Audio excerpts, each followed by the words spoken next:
I'm 105 years old. And this morning when I woke up, I understood something very clearly. I don't have much time left. I didn't learn that from a doctor. I learned it from my body, from the way getting out of bed felt heavier than usual, from the silence in the room that didn't feel temporary anymore.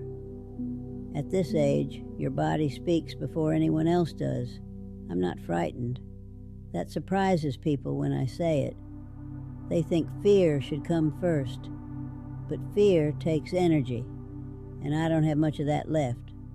What I do have is memory. And memory can be a heavy thing to carry when you're this old. I've lived long enough to see my life shrink down to a few rooms, a few faces, and a lot of quiet hours. I sit by the window most days. I watch people walk past with their fast steps and their full lives. They don't look at me, and I don't blame them. I used to walk like that too. When I was young, I didn't think of myself as young. I thought of myself as responsible, needed, useful. I married early, not because of pressure, because it felt like the right thing to do. My husband was a good man, steady, hard-working. He wasn't romantic in the way stories describe, but he showed up every day, and that mattered to me. We built a life the way people did back then, slowly, carefully, brick by brick. Children came, bills came, responsibilities stacked on top of each other until they became the shape of our days. I was always busy. Busy was my identity. I cooked, cleaned, worked part-time, took care of everyone. I told myself that was love, and in many ways, it was. But love without presence becomes routine, and routine can quietly hollow things out. I remember evenings when my children would talk to me while I stood at the sink, my back turned, nodding at the right moments. I heard them, but I wasn't fully there. My mind was always on what came next. I believed there would be a later moment where I'd sit down and listen properly. Later was a word I trusted too much. My husband and I didn't fight often. People think that means a marriage is strong. Sometimes it just means both people learned how to stay quiet. We postponed conversations the way people postpone vacations. We assumed we'd get around to them. We didn't. The years moved quickly, then faster. The children grew. They needed me less. I told myself that was success, that I had done my job well. What I didn't notice was how much of myself I had put aside without realizing it. I didn't ask myself what I wanted, not once.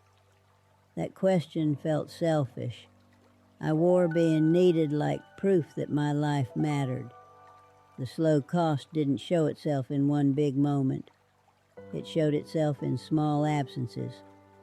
A school play I arrived late to, a conversation I ended too quickly, a hug I rushed because there was something else to do. Nothing dramatic, nothing you'd think would matter forever.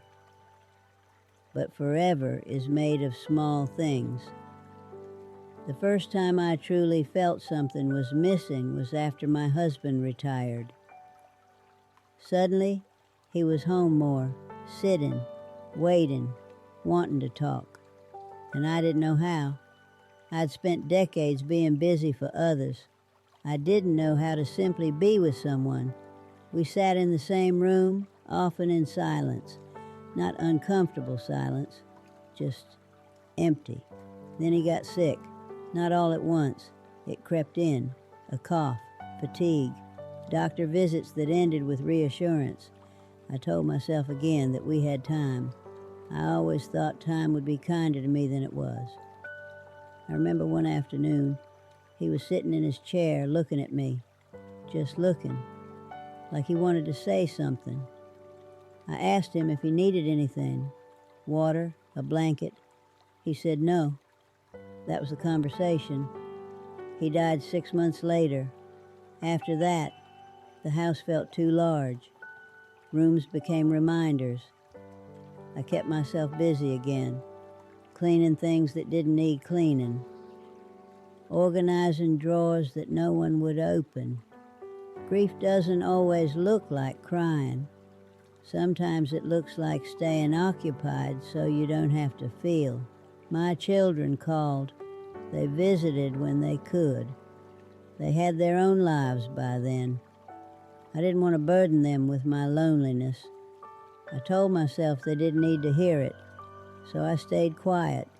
Years passed, more than I realized, and now, at 94, I sit here with time stretched thin in front of me, and I see my life more clearly than I ever did while living it. Not as a failure, not as a tragedy, but as something unfinished. There are things I should have said, questions I should have asked, moments I should have stayed in longer. I don't feel regret the way people imagine it. Sharp, panicked, loud. It's softer than that. It's the steady ache of knowing some doors closed while I was looking the other way. I don't know how much time I have left, but I know it's not enough to fix what's already gone. All I can do now is tell the truth while I still can, and there's more I need to say. I'm still here. That surprises me sometimes when I wake up. At this age, each morning feels like borrowed time, not stolen, just quietly given, without explanation. After my husband died, I thought grief would fade in a straight line. People talk about it that way, as something that slowly gets better. It doesn't. It just changes shape. Some days I missed him in obvious ways. His chair, his voice, the way he cleared his throat before speaking. Other days I missed things I hadn't noticed when he was alive. The feeling of being witnessed, of being known by someone who remembered my younger face. I lived many years after he was gone, more than I ever expected. Long enough to become an old woman people spoke to gently as if I might break. My children grew older too. They became parents, then grandparents. Life moved forward for them the way it should. We stayed connected, but connection thins if it isn't fed. They called. I answered. We talked about weather, about health, about practical things. I told them I was fine even when I wasn't. That felt easier. I didn't want to be another responsibility. That's something no one tells you about aging. You start editing yourself. You shrink your needs so you don't take up too much space. I told myself I was being considerate, but sometimes I wonder if I was just continuing the same habit I'd always had, putting myself last, staying quiet, assuming silence was strength. The turning point didn't come with an ambulance or a dramatic diagnosis. It came on a Tuesday afternoon. I was sitting alone holding a photograph from decades ago. My children were young in it. My husband was standing behind me, his hand on my shoulder. I looked tired even then, but happy in a way I hadn't felt for years. And suddenly, I understood something I had avoided my whole life. I had loved deeply, but I had not always shown it when it mattered. I had believed love could be proven through effort, through sacrifice, through keeping things running. What I didn't understand was that love also needs presence, stillness, attention. Those things felt unproductive to me when I was young. Now, they feel precious. There are things that cannot be fixed at this age. I can't go back and sit at the table longer. I can't reopen conversations that ended quietly. I can't ask my husband what he wanted to say that afternoon in his chair.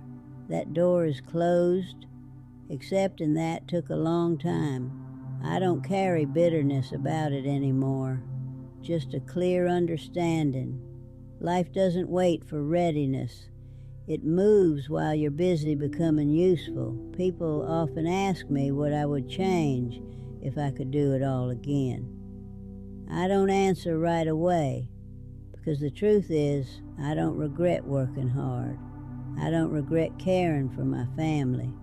I don't regret being dependable. What I regret is assuming there would always be time to be fully there later.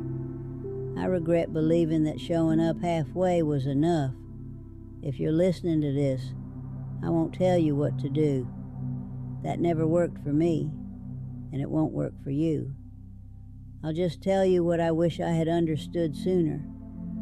Being present feels inefficient. It feels slow. It feels like you're not accomplishing anything. But those moments are the ones that stay, the quiet talks, the unhurried meals, the times you sit with someone without fixing, without planning, without rushing away. That's where life actually happens. I'm not afraid of dying now. That surprised me too. I'm sad, yes. Sad for what I didn't notice while it was still happening. But I'm also grateful. I was loved. I mattered. I just didn't always realize when it was happening. I don't know who will remember me clearly after I'm gone. That used to frighten me. It doesn't anymore. Being remembered isn't about being impressive. It's about having been present enough to leave a trace in someone's heart. If this story reached you, even quietly, that's enough for me. I don't have many days left. I can feel that.